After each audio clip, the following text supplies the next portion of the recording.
আজকে এমন একটি ঘটনার সাক্ষী হলাম যে ঘটনাটি দেখার পর আসলে নিজের বিবেকে প্রশ্ন যাচ্ছে কিভাবে একজন ছেলে তার নিজের আপন মায়ের গর্ভধারিণী মাকে এভাবে বেঁধে রেখে ভিক্ষা করাতে পারে।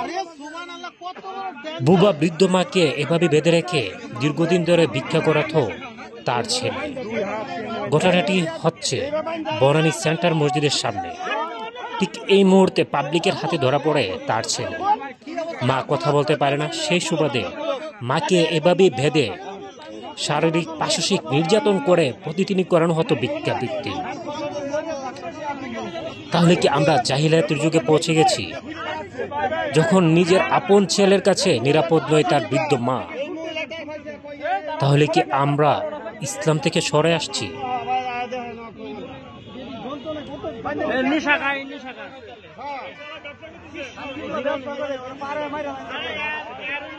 আপনারা সম্পূর্ণ ভিডিওটি দেখলে বুঝতে পারবেন আসলে আমরা ঠিক এই মুহূর্তে মহিলার যে বাধা পা সেটা খোলার চেষ্টা করছি এবং আমরা দেখানোর চেষ্টা করতেছি আসলে এই মহিলাকে কতটুকু নির্যাতন করতো বা কতটুকু কষ্ট দিয়ে ভিক্ষা করাতো তার ছেলে।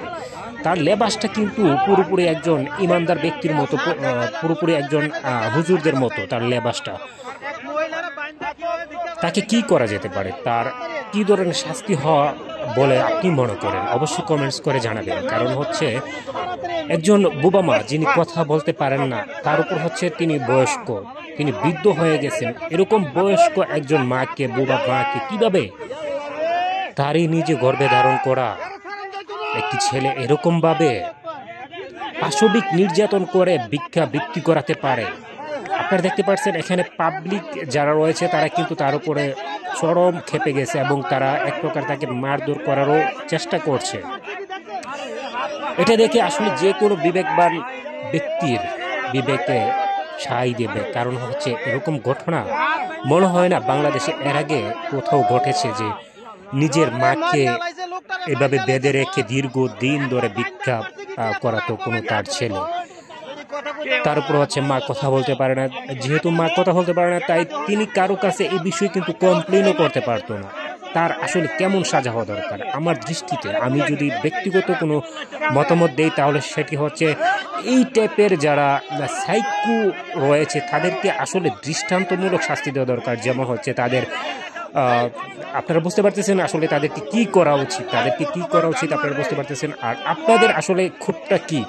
এরকম ঘটনা দেখলে আপনারা আসলে কেমন ক্ষোভ জানতেন সেটা আপনারা জানাবেন। আসলে এই ঘটনাটি কিন্তু হচ্ছে বনানী সেন্টার মসজিদের সামনে। এভাবে দীর্ঘ 1 বছর ধরেই এভাবে এই ছেলে তার মাকে দিয়ে ভিক্ষা করাতো। দুনিয়া আজ কোথায় চলে গেছে? টাকার জন্য নিজের গর্ভধারিণী মাকে পর্যন্ত ছাড় দিচ্ছে না তার ছেলে।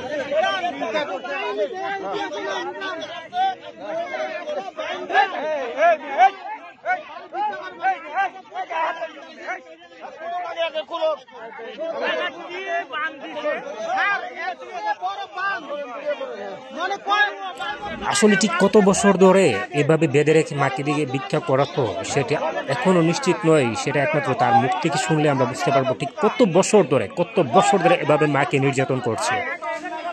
আসলে খুব যেরকম খুব রয়েছে সেরকম খুব আমরা জানতে পারতেছি না। পুলিশকে ইতিমধ্যে খবর দেওয়া হয়েছে, পুলিশ আসবে। কিভাবে করতে পারে এই টাইপের ঘটনা?